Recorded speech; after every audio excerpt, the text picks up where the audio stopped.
My name is Jenna Hardy, and today I'm going to talk to you about a mission trip I went on to the country of Guatemala in 2015 and give you some information on how you can do the same. I'm also going to be talking to you about how you can make lasting changes while you're on your mission trip that will actually carry on through the months and years after you've left the country. In Guatemala, we saw many children who were malnourished due to lack of food and clean water. In the hospital we worked in, we saw many babies who were dying of starvation and disease. We also saw many young adults, one 18-year-old boy actually weighing only 18 pounds.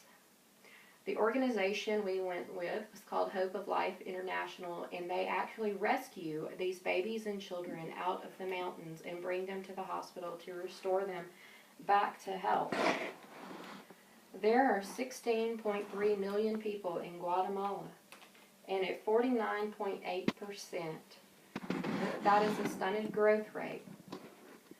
It is the 6th highest in the world and the 1st highest in the Americas. 75% of people in Guatemala live below the poverty line.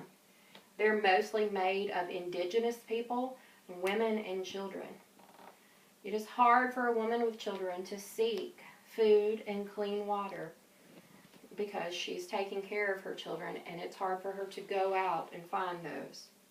93% of indigenous people live in poverty.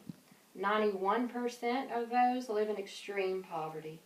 Poverty is also bad in rural areas. One of the areas we worked in was a small village about 30 minutes outside of the city Zacapa where we were staying. And the village was made only of straw huts.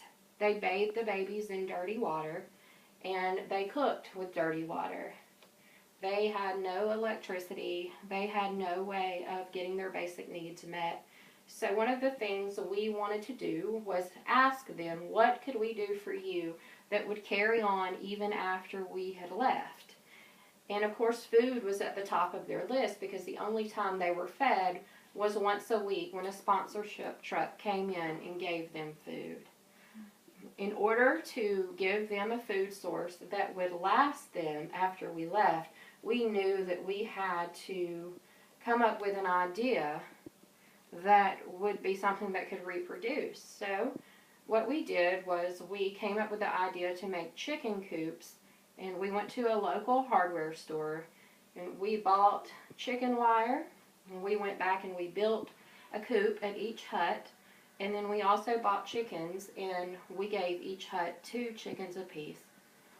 Not only did we give them the chickens, but we taught them what to do when the eggs hatched, how to harvest the eggs, and how to also harvest the chicken for chicken meat. This will sustain them even after we're gone. Not only did we do this, but we also learned that after we left, another group started a fundraising campaign to get the same village a well. So not only now do they have a steady source of food, they also have a source of clean water.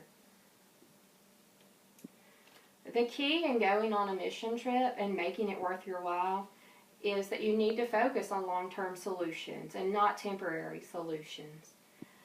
Anyone can do things like build a house or paint a wall, but when you're there, you need to think, what can I do for them? In Guatemala, it is 6 cues, so that's their money. It's called cues, and in Guatemala, it's 6 cues to every American dollar.